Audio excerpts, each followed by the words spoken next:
Егер бағаны мен түсіретін болсам, онда сіздер вообще жерге ұрасыздар. Бұл субсидия вермифермерларға емес, диқандарға берілетін субсидия. Тек қана вермикомпостқа өтуіміз керек, жігіттер. Соны тур түсініңдер.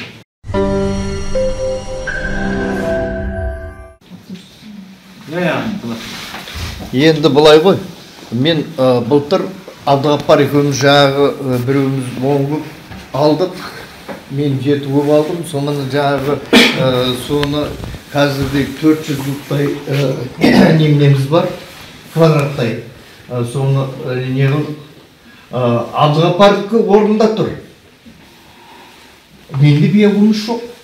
Мен даже кооператив өткізетінде биогумусым жоқ. Өйткені мен оны бәрін елерінде шығардым да, одан кейін нелерге беріп қойдым уже. Мынау тепличниктерге бердік. Қазір мен жаңа неғып анау Исман Дос деген жаңағы кісіменен бірге істеп жатырмын.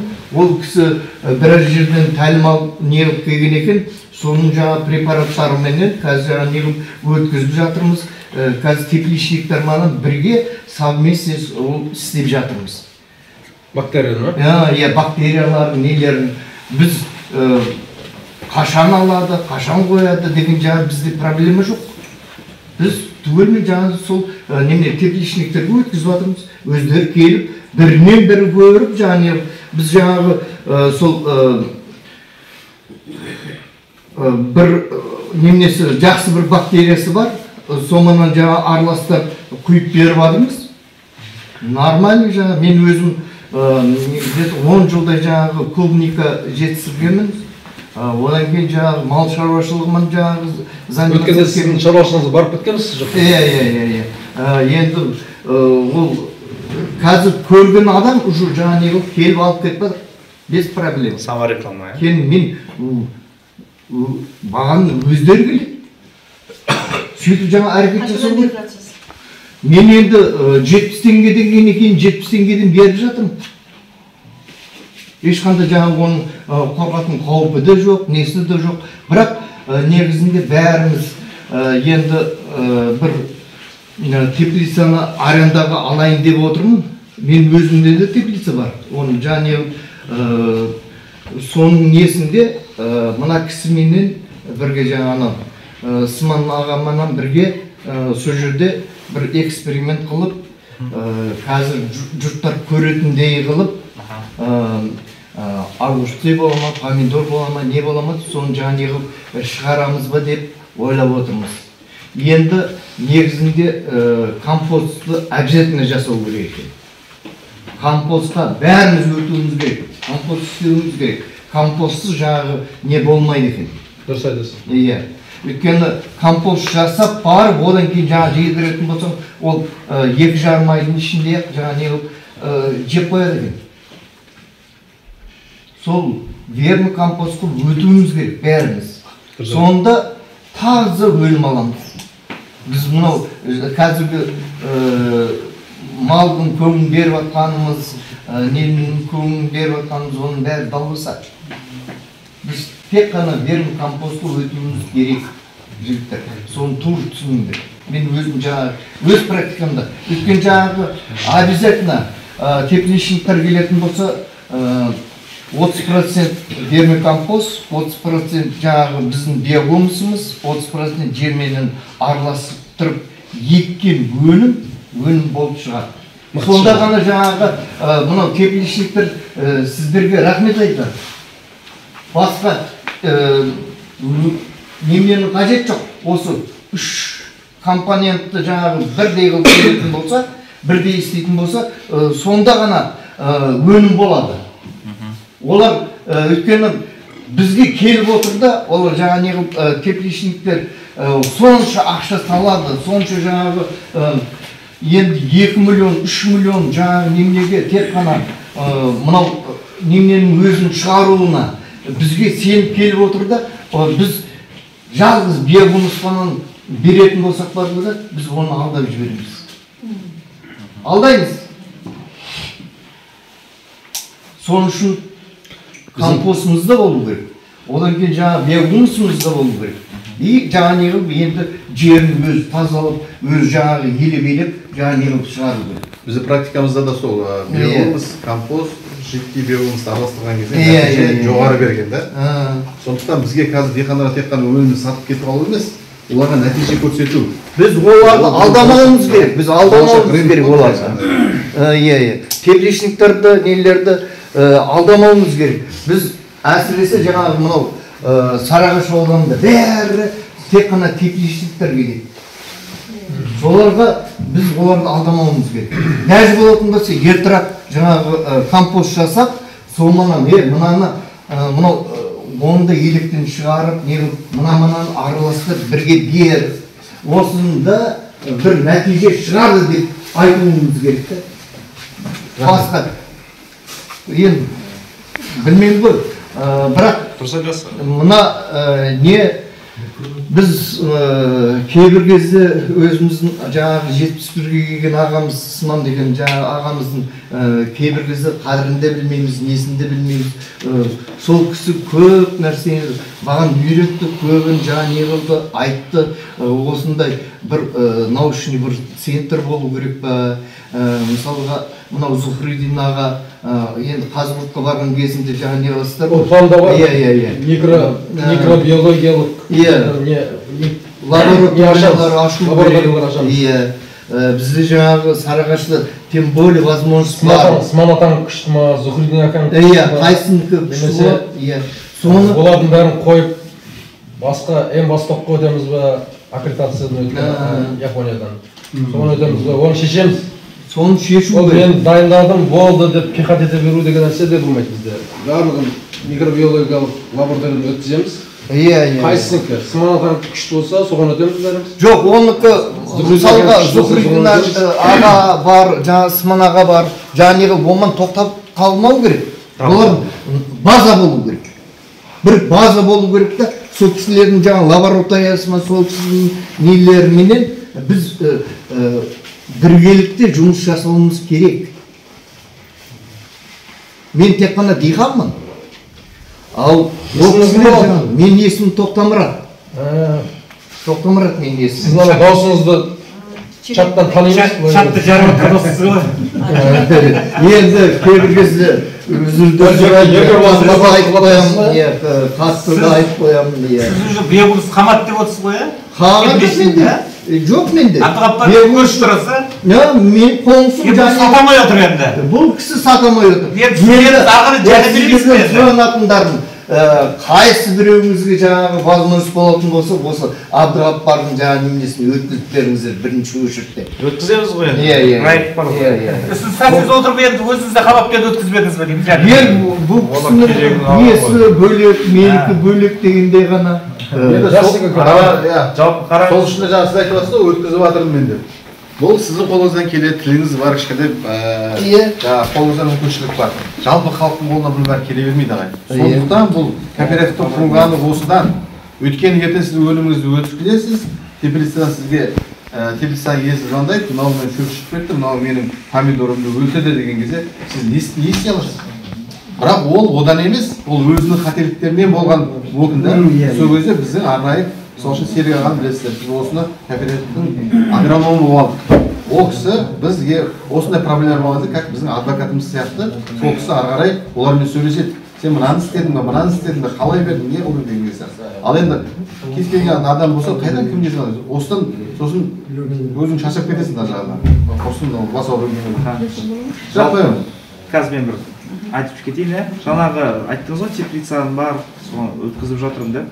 Сіз қараңыздар, біз қазір диқандарға көмектесуіміз қажет. Бұл субсидия фермерларға емес, диқандарға берілетін субсидия. Біз осы оларға берілген субсидия арқылы нені ұтамыз? Біздің органикалық тыңайтқышымызды, біздің деңгейімізде, мемлекеттік деңгейде минералдық тыңайтқыштар бар, ол химия, сонымен бірге бір сатыға шыққанымыз. Осы проект өзің орнын тауып, біздің дұрыс жұмыс жасаса, бізде қазір айтпайды, ол органика ғой деген әңгіме болмайды. Өйткені государственный реестрлар бар, соған минералдық тыңайтқыштарға мынанша ақша, органикалық тыңайтқыштарға мынанша ақша деп екеуі бір деңгейде болады. Осы емес пе керемет? Осы керек болды ғой бізге басында, дұрыс па? Осы тірлік басталып жатқан кезде бізде құқықтық шеңбер болды ма? Болған жоқ. Бізде бір құжатнама толығымен болды ма биогумуста? Айтыңыздаршы. Болған. Мемлекет бізді білді ме?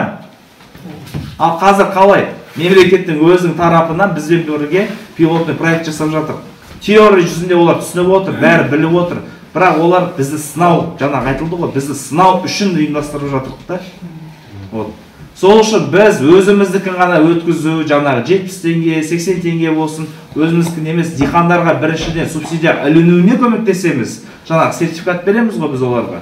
Келесі 24 жылдан бастап субсидия ілінуге, органикадан. Оған қосымша ретінде жаңағы экопродукцияның дамуына үлес қосамыз. Одан кейін вермитехнология саласының дамуына үлес қосады екенбіз. Яғни біз официальный статистикаға енгіземіз. Ал сіздер былай сатқандарыңыз бар ғой қазіргі, сатып жатқандарыңыз, болашақта да үй сататын болсаңыздар, ол статистикада жоқ болады да, и мемлекет тарапынан тағы баяғыдай, вермифермерлер жоқ екен дейді бітті. Сендер айтып едіңдер ғой, жаңағы 2000 адамдарыңыз бар, қайда дейді. Сол 2000 болып бір 20 мың куб өндіре алмайсыңдар ма дейді бітті. Нұрлан, сенікі ол дұрыс емес. Біз мысалға бар ғой да, біз оны доказать етуіміз керек. Біздің жаңа шығарған өнімімізді, жаңағы сол қалай өнім береді, қалай жаны қылады. Мысалға, мұнан бәрінен сенікі, бұл кісінікі пәлен немнесі бар екен, қабылдай аласың ба? Или болмасын Абдуғаппаровтың жаңа немнесін сразу қабылдай аласың ба?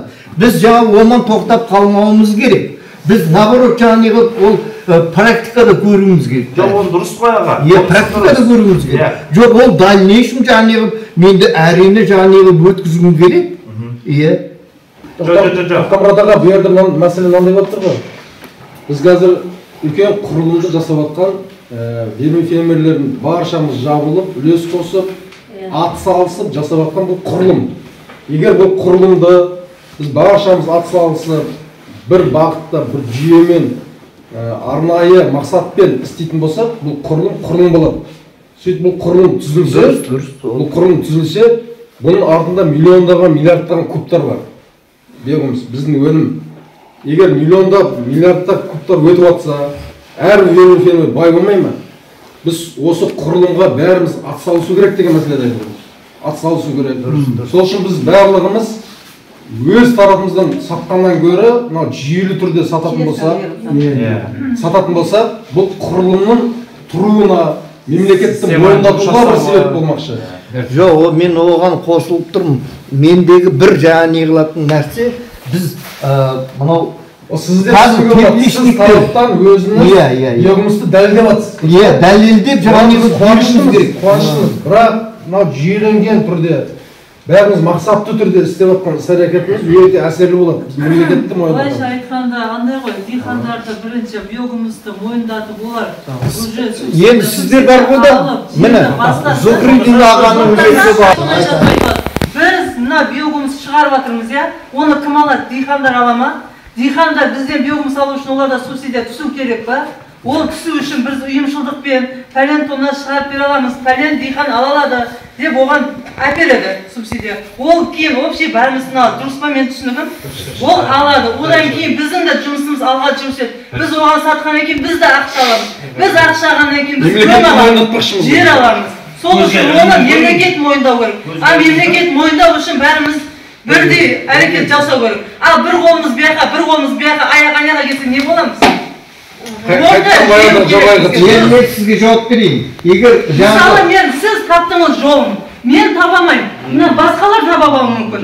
Сіздің мысалы теплицаңыз болуы мүмкін. Танысыңыз көп болуы мүмкін. Ал мен қайда барамын?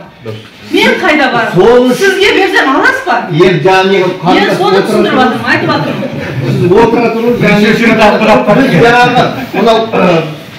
Налогкаманы жаңағы ғылыммен бірге жаңағы істемей, біздің жаңағы... ғылымды қаттан табамыз. Міне жаңағы байқасың жаңағы...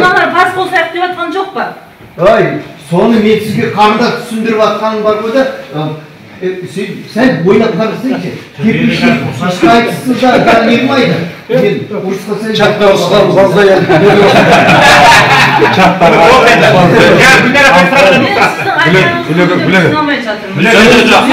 Ағамыз рас айтады, ағамыз айтып жатыр, тепличниктарға біз дәлелдейік деп жатыр да, диқандарға. Аға, сіздікі дұрыс, бірақ дәлелдеген күннің өзінде сіз қазір оған дәлелдедіңіз, бәрі орнықты, өзіңіз өніміңізді сататын болсаңыз, бір адам сатқанмен тең да. Жоқ, ертең келетін болса мен сатып алып сатып жіберуім мүмкін. Жаңа диқанға бердіңіз ғой. Түсіріп дәлелдеп жіберсеңіз шапқа. Ой, менікінде немене құлпынай полный жаңағы бәрін жіберген ғой. Сұрақ қойыңызшы. Болды. Ана сөйлеп болсын. Гүлнар апай өзін айтып ойын айтсын. Мен диқанмын. Пилоттық жобаға әрі беру ферм. Мен пилоттық жобаға қатыса аламын ба? Иә, қатыса аласыз. Жаңағы көп адамның ойында жүрген нәрсе да бұл. Қараңыз. Біраз адамдарға өткенде көрген нәрсені алматтағы нәрселерді айтып сөйтсем, олар да сол үшін бағып жатыр. Біз қатыса аламыз ба, өзіміз шығарсақ. Әрі верме фермер, әрі жаңағы диқанмын. Биогумсын алып, қатыса алғанға мүмкіндік бар ма деген сұрақтар болады да. Аға, өте орынды сұрақ қойып отырсыз. Сіздің қатысуыңызға мүмкін емес, сіз қатысуыңыз керек аға. Сіз верми фермер, диқан бола тұра, сізден басқа кім биогумустың пайдалылығын дәлелдейді? Сіз қатысуыңыз міндет аға. Ол біріншіден, екіншіден қалай қатысам деген сұрақ туындайды.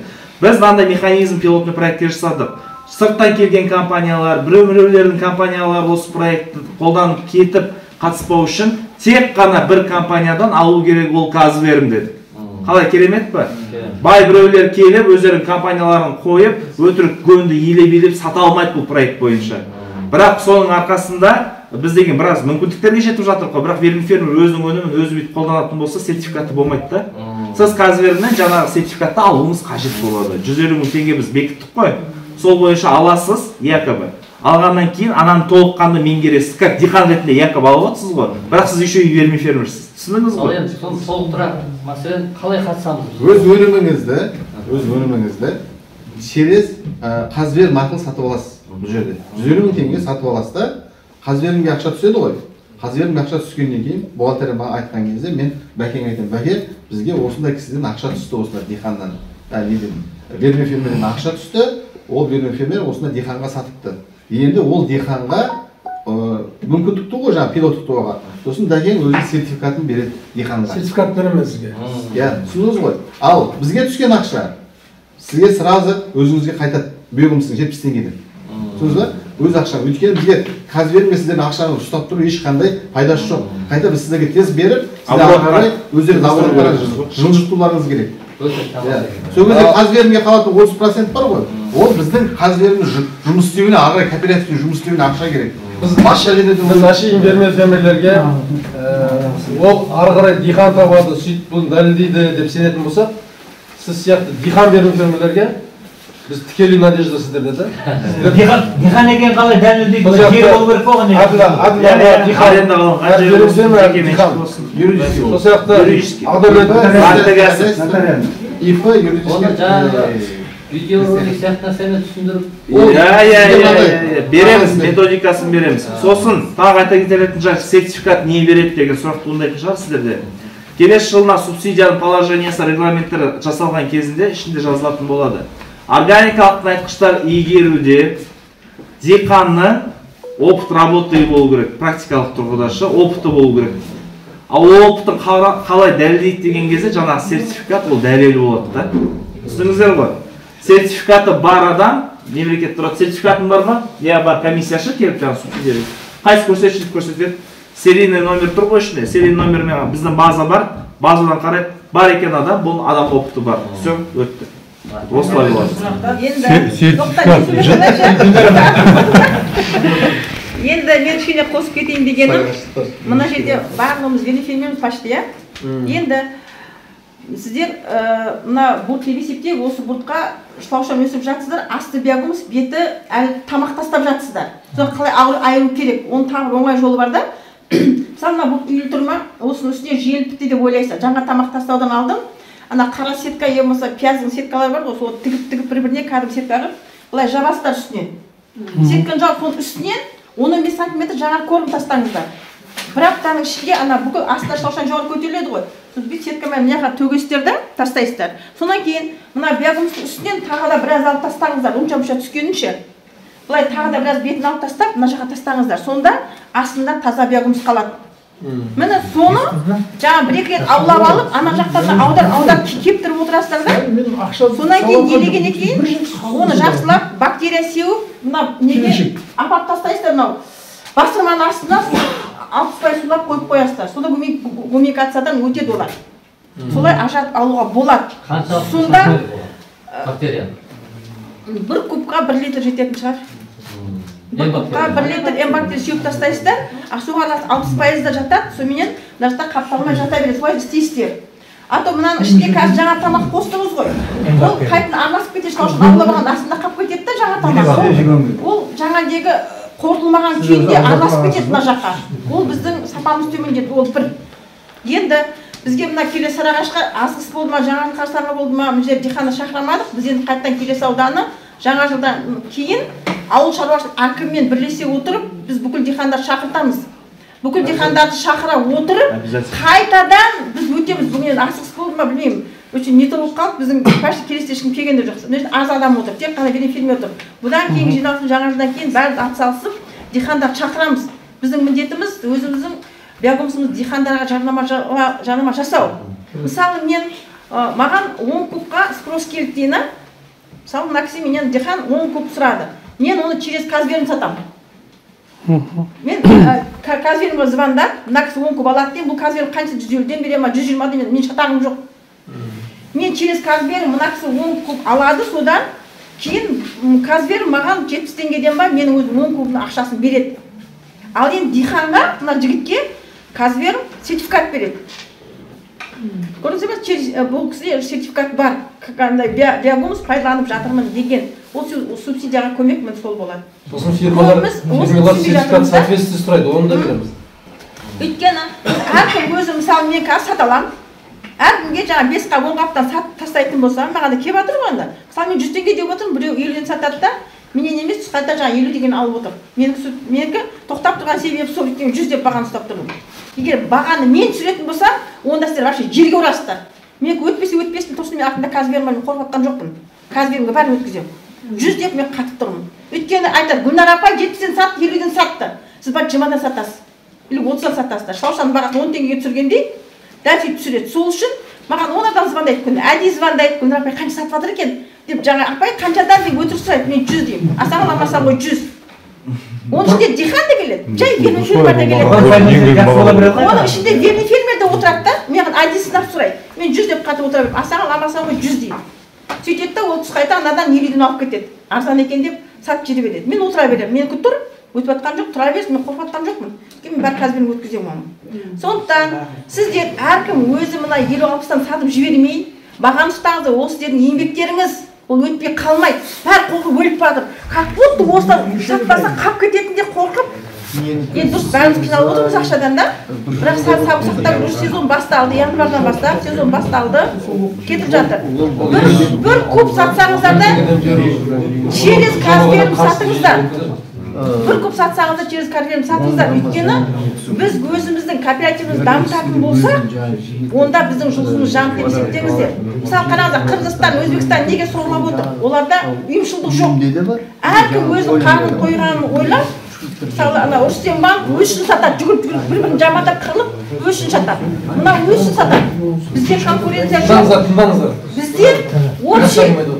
бізде бәрімізде общий бір-бірімізді жамандамаймыз бірімізді шаруамыз жоқ өлгенше түсіндіреміз жаңағы айтып до конца түсіндіріп ананың бәрін түсіндіруге әрекет етеміз келген адамға бізде ондай не жоқ конкурент деген сөз жоқ біздің Қазақстанда ең жақсы жер қазір бізде заңдастырылды мысалы Өзбекстанда Қырғызстанда заңдастырылмаған әркім өзінше істеп өзінше жаңағы Қазақстанның сайрамына келіп жатыр өзбектер аяқтан біреу келіп жатыр соны жан-жақтан кіріп жатыр бізге что Қазақстан жаулап аламын деген ойда ал бірақ қазақтар өзі тегінен мықты халық қой олар ешкімге нан жегізіп отырмайды бізде ұйымшылдық бар бізде бәріміз осы Казверін құрылды заңдастырылды енді сол заңның аясында бәрін жұмыс істеуге әрекет істейік әркім өзінше мынаяқтан 5-10 кубтан сатып тастамасын жаңағы диханға через Казверін сатайық сол кезде бізде заңдастырылған мықты жүйе құрылады бұл жерде Пернебек пен Бақытжан қалтасын салып жеп кетпейді біздің түскен ақшамызды ол халыққа бөлініп халықтың өзіне жіберілетін дүние түсінген адамға да сондықтан бір дихан тапсаңыз да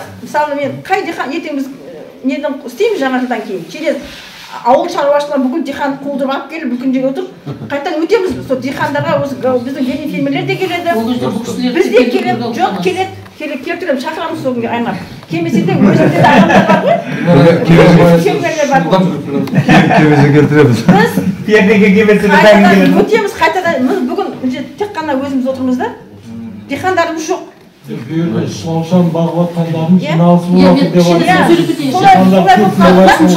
ақпарат дұрыс жетпеген айтып жатыр ғой дұрыс жетпей қалды ақпарат бірақ біз қайтадан кішкене сөйлеп кетейін енді бұл жоба өте тиімді жоба екен мен әзір нетіп отырмын мен балам өзі военный жұмыс істейді енді осы биыл осы ерте көктемде осы Гүлнардан барып өзіміз жөн жобасының бәрін өзім баламмен бірге барып көрдік бұл өзі әдемілеп бізге түсіндірді содан бастап біздіңке де дайын тұр бірақ жаңа ана кісі айтпақшы пәленшенің келіп тұр менікі жоқ деген сияқты бізде кімге сатамыз деген ой отыр да енді дайын биокомысымыз енді мен мына жігіттерден осы жобаның бәрін енді түсіндім ілгеріде баяғыда Плитморж деген компания болған ол кезде барлықтарыңыз хабарларыңыз бар шығар бәріміз де еккенбіз сол кезде осындай табак сигаретный табак сол кезде осындай келіп біздерге осындай білімді балдар келіп осындай түсіндіріп біздерге осындай өткізгенбіз товарларды сол сияқты мына Гүлнар да айтып отыр иә рас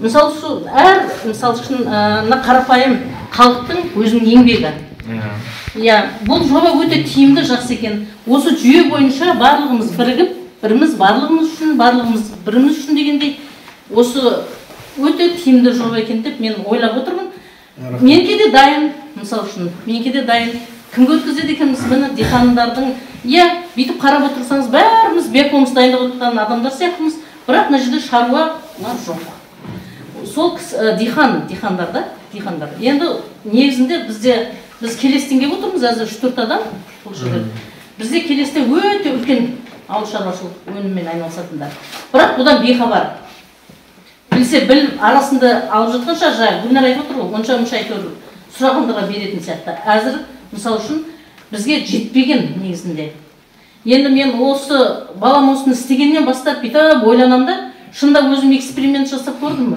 үйдегі кішкене жай гүлдерге қандай жаңағыдай өзің айтып жатсың ғой өсімдікке сондай өзінің бір нәрін береді деп ше бір керемет жайқалып кетеді екен енді өзіміз базардан сатып алушы едік кезінде енді жаңағыдай ұйымдастырсын Гүлнар шынында өздеріңіз келіңіздер біздің ауыл әкімі бар аудан әкімі бар осындай бізде үлкен огород жаңағыдай диқандар көп бізде осы Гүлнар рахмет сізге алла разы өте адамгершілігі де жақсы бұл кісінің өте әдемі түсіндірді мен бірінші бұл кісіні бұрыннан көз таныспыз дегенмен сонымен мен балам ертіп барды осындай деп сөйтіп әдемілеп түсіндіріп айтты сол кісінің айтқанымен жасап дайын тұр менде де енді қанша көп жақсы мынау Гүлнар апайдың және Бақытжанның Шардарадағы өткенде Тұрсын ағалардың облыс әкіміне жеткізген ғой енді облыс әкімі де әсерленген өзі арнайы тапсырма беріп өткенде облыс даже өткіздік қой біздің жаңағы неде шаруашылықтың ауылында сол кезде сол сияқты біз именно осы пилоттық жоба бойынша облыс әкімдерінің орынбасарларына осы ауыл шаруашылығы мәселесін қамтитын орынбасарларына хат жолданды олар бізге енді ауыл шаруашылықпен айналысатын егін шаруашылығымен айналысатын барлығын жинап береді олар көмектеседі біз барып талап етеміз олар көмектеседі бізге спискісін береді өздері бір жерге жинап береді осындай мәдениет үйлерін ба жаңағы әкімшіліктің залында ма жасап береді біз сол жерде солардың барлығын жинап алып оларға осы пилоттық жобаны жақсылап таныстырып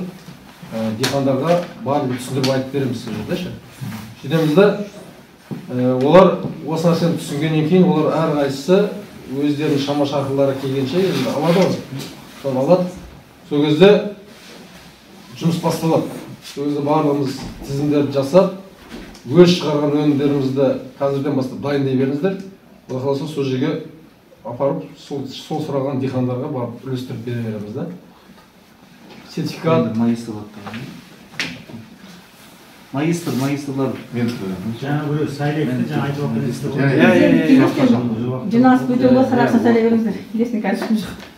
Біз қайтадан жаңағыдaki жиналыс істейміз. Әкімшілікке уже хабарлап, соңғы дайындап бересің деп бүкіл бәрін жинап. Біз енді өздеріңіздің араңыздан қазір. Неге бізге келіске шынында асылсыз жаңа уақыт болады да, жаңа не сайлай салайық та. магистр сайласақ дұрыс болар еді. Енді кімді ұсынасыздар өздеріңіздің араларыңыздан? Сарыағашты білесіздер, бір-біріңізбен сөйлесесіздер. Сіздердің сөздеріңізді бізге жеткізетін, Абай бөлек, Сарыағаш бөлек. Абайдан бір магистр Қараңыздар, бір магистрда 100 мастер, ертең 10 ментор болады. Просто Абай бөлек. жауапты адамдар керек қой бізге. Сосын да халық ол кісілер тыңдайтын, ол кісі халықтарға сөз өтетін, осындай сіздер керек бізге, шын айтсақ. Абдығаппар сәлек, Абдығаппарды. Абай бөлек аудан ғой, Иә, Абай бөлек. Онда бөлек сайлаған дұрыс болады. Абай бөлек. Абай жаңағыдaki жиналыс істейміз. Қайтадан бас-бастыдамыз дихандар. Одаға дейін сәл егін бар ояға біз малмен көтін кеп диқандар арқылы бұл мәселе кішкене сәл қарайды ғой елге. Иә, негізі біз өз пилоттық жобаны ары қарай дамыту жаңағы істеу үшін, жұмыс іске асыру үшін сол диқандармен өткіземіз да, тағы да өткіземіз. Енді оның бәріне біз келіп үлгермейміз. Қазақстан бойынша біз шығамыз қазір. Қазақстан бойынша жеткізіп жатырмыз да, енді осы өздеріңізге аманаттық тапсырайын деп жатыр. Сосын біз жаңағы магистрлерден, менторлерден хабарласып, бүгін қанша жұмыс істедіңіздер, қанша диқанға бардыңыздар деп, сол кісі арқылы бәрімізге шығамаймыз ғой біз. Сол жақсымыз біліп отыратын. Айлығы ма, интересі ма бар ма, диқандарға мынаған бару үшін бір нәрсесі бар ма, жоқ па? Жаңа айтылды ғой, қараңыз. Әрбір ментор, әрбір шебердің өнімінің 10%-ын алады. Жаңағы ұйымдастырған үшін, ұстазы болған үшін. Әр магистр, әр ментордан 5% алып отырады. Өйткені ұстазы ұйымдастырушысы. Мен түсінбей отқаным, менторды сайла деп жатсыздар да, алдында айтқандарыңыз 500 клубтан бастап ментор дедіңіздер да? Сол арадан сайла жұмыс істеп, сол 500 клубы бар, ол ментор дедіңіздер. Кімде 5000 клуб бар, ол магистр бола алады дедіңіздер да? А енді қазір сайлаңдар деп жатсыз да, екеуі екі түрлі нәрсе емес па? Сіздер барлығыңыз қосып, келесі жылы 5000 клуб өндіре аласыздар ма? Толығы магистр бар онда. Алдағы жаңа жылға дайындаймыз соны жолы. Сізде 5 клуб болмай метр бола аласыздар. Бар ма? Боласыз. Ең басты ал енді келесі жылда бізден сөз өтеді, 23 жылдан бастап 500 клуб Сарыағаш, Абай, Келес, енді диқандар көп ауылдан екені мәлім ғой. Енді біз диқандарға айтамыз, сендерге субсидия түседі. Бірақ жаңағы өзіңіз айтып жатсыз, 150 мың теңгелік бегіміз алу керек деп жатсыз. Оған қанша теңге субсидия шығады, және одан 10 есе көп алған, болмаса 5 есе көп алған адамдар оған қанша теңге 50% деді ғой. Биылға олар алған өніміне субсидия берілмейді. Биыл олар алады, пайдаланады, сосын олар өздері бізге келесі жылы қанша өнім керек екенін айтады. Мысалы үшін 10 клуб немесе 100 клуб деп. 24 жылы. 24 жылы сол өнімге алады. Субсидияға ілінудің өзі үлкен қиын нәрсе ол. Комиссия мүшелері отырады. Солар мынаны ілінбесін, мынаны ілінбесін. Енді бұл пилоттық жобаға қатысып, эксперимент жасаған адам приоритет алып отыр ғой. Міндетті түрде субсидияға ілінеді деген сертификат беріледі. Заңды болу керек, бәрі құжаттары толық, бәрі заңды болуымыз керек. Бәріміздің естеріңізде болсыншы. Осы насихаттап жүріңіздерші. Енді мен барлық жерде. Әрі фермер, әрі диқанмын да мен. Мен өзімнің ақшамды, өзімнің биогумсымды өзім ақшама сатып аламын мен. Өзім ақшама емес, соны кооперативке түсетін пайызын берсем да, бола ма болмайды? Болады. Соны берем да, бәрі бұл ақша бәрі өзіме келеді ғой. Сіз маған осынша пайыз кооперативке. Ну там разберемся енді, бұл енді мелочи, шын айтқан кезде. Там разберемся. По-свойски деп па? Қазір ең бастысы магистр сайласа, одан кейін бізге жол жүру керек қазір уже.